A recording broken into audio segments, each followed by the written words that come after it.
আসসালামু আলাইকুম আরহামাতুল্লাহ। জান্নাতে প্রবেশ করার 25টি সহজ রাস্তা দেখিয়ে দিয়েছেন হজরত মুহাম্মদ সাল্লাল্লাহু আলাইহি সাল্লাম। তাই আসুন জান্নাতে যাওয়ার 25টি সহজ রাস্তা আমরা জেনে নেই। নম্বর 1, আল্লাহ তাআলার সঙ্গে কোনো শরিক না করে ঈমান নিয়ে যে বান্দা আল্লাহ তাআলার সঙ্গে দেখা করবে সে জান্নাতে প্রবেশ করবে। যে ব্যক্তি আল্লাহ ও তার রাসূলকে বিশ্বাস করবে, সালাত কায়েম করবে ও রমজানে রোজা রাখবে, আল্লাহ তাআলা তাকে অবশ্যই জান্নাতে প্রবেশ করাবেন। যে ব্যক্তি বলবে আমি আল্লাহ তাআলাকে রব হিসেবে, ইসলামকে ধর্ম হিসেবে এবং মুহাম্মদ সাল্লাল্লাহু আলাইহি সাল্লামকে নবী হিসেবে পেয়ে সন্তুষ্ট, তার জন্য জান্নাত অবধারিত। যখন কোনো ব্যক্তি আল্লাহ তাআলার কাছে 3বার জান্নাত চায়, তখন জান্নাত বলে, হে আল্লাহ, আপনি তাকে জান্নাত দিয়ে দিন। যে ব্যক্তি বলবে সুবহানাল্লাহিল আযীম ওয়া বিহামদিহি, জান্নাতে তার জন্য একটি খেজুর গাছ রোপণ করা হবে। আল্লাহ তাআলার 99টি সুন্দর সুন্দর নাম আছে। যে ব্যক্তি এই নামগুলোয় পরিপূর্ণ বিশ্বাস স্থাপন করে, তদনুযায়ী আমল করবে, সে জান্নাতে প্রবেশ করবে। সত্যবাদিতা মানুষকে তাকওয়ার পথে পরিচালিত করে, আর তাকওয়া জান্নাতের পথে পরিচালিত করে। যে ব্যক্তি আল্লাহ তাআলার সন্তুষ্টির জন্য একটি মসজিদ নির্মাণ করলো, আল্লাহ তাআলা জান্নাতে তার জন্য এরকম একটি বাড়ি নির্মাণ করবেন। যে ব্যক্তি আন্তরিকভাবে মুয়াজ্জিনের আজানের উত্তর দেয়, সে জান্নাতে প্রবেশ করবে। যে ব্যক্তি 12 বছর যাবৎ আজান দেওয়ার কাজে নিয়োজিত থাকে, জান্নাত তার জন্য অবধারিত হয়ে যায়। যে ব্যক্তি 2 ঠান্ডা নামাজ ফজর ও আসর নিয়মিত আদায় করবে, সে জান্নাতে প্রবেশ করবে।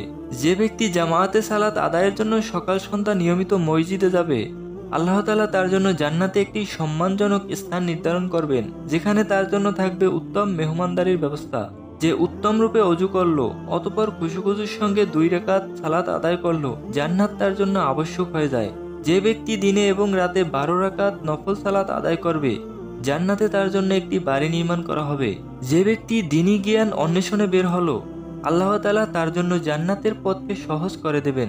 রাসূল সাল্লাল্লাহু আলাইহি সাল্লাম বলেন, আমি দেখলাম এক ব্যক্তি রাস্তায় পড়ে থাকা একটি গাছ অপসারণের জন্য জান্নাতে আনন্দে ঘুরে বেড়াচ্ছে, যেই গাছটি রাস্তায় পড়ে থাকার কারণে মানুষের চলাচলে কষ্ট হচ্ছিল। রাসূল সাল্লাল্লাহু আলাইহি সাল্লাম বলেন, যে ব্যক্তি 2 চোয়ালের মধ্যবর্তী জিনিস আর 2 রানের মধ্যবর্তী জিনিস হেফাজত করবে, আমি তার জন্য জান্নাতের জিম্মাদারি গ্রহণ করব। অহংকার মুক্ত, চুরি মুক্ত ও ঋণ মুক্ত অবস্থায় যে ব্যক্তি দুনিয়া থেকে বিদায় নেবে, সে জান্নাতে প্রবেশ করবে। রাসূল সাল্লাল্লাহু আলাইহি সাল্লাম বলেন, যার 2টি কন্যা সন্তান আছে এবং সে তাদেরকে উত্তম শিক্ষা দীক্ষায় লালন পালন করে, সে আর আমি জান্নাতে এইভাবে প্রবেশ করব। এই বলে তিনি তার হাতে 2টি আঙ্গুল উত্তোলন করে দেখালেন।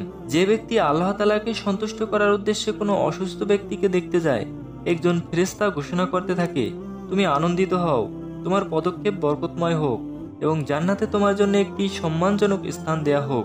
যে মুমিন আল্লাহ তাআলার রাস্তায় জিহাদে বের হয়, আল্লাহ তাআলা তাকে জান্নাতে প্রবেশ করাবেন। রাসূল সাল্লাল্লাহু আলাইহি সাল্লাম বলেন, তোমরা সালামের প্রসার ঘটাও, ক্ষুধার্তকে খাওয়াও, রাতের বেলায় মানুষ ঘুমন্ত থাকা অবস্থায় সালাতে দাঁড়িয়ে যাও, তাহলে তোমরা নিরাপদে জান্নাতে প্রবেশ করতে পারবে। রাসূল সাল্লাল্লাহু আলাইহি সাল্লাম বলেন, এক উমরা তার আগের উমরা থেকে এই পর্যন্ত সব গুনাহকে ধ্বংস করে দেয়, আর এই কবুল হজের প্রতিদান জান্নাত ছাড়া আর কিছুই নয়। যার জীবনের শেষ কথা হবে লা ইলাহা ইল্লাল্লাহ, সে জান্নাতে যাবে। যে ব্যক্তি দিনের বেলায় একবার সাইয়্যিদুল ইস্তিগফার পাঠ করবে, সে ওই দিনে মারা গেলে জান্নাতে প্রবেশ করবে। আর যে ব্যক্তি রাতের বেলায় একবার সাইয়্যিদুল ইস্তিগফার পাঠ করবে, সে ওই রাতে মারা গেলে জান্নাতে প্রবেশ করবে। তবে মনে রাখতে হবে, কুরআন সুন্নাহয় বর্ণিত জান্নাতে যাওয়ার যেই পথই অবলম্বন করা হোক না কেন, সবকিছুর মূলে কিন্তু রয়েছে তাকওয়া কিংবা আল্লাহ ভীরুতা। তাকওয়া ছাড়া কোনো ভালো কাজেরই মূল্য নেই।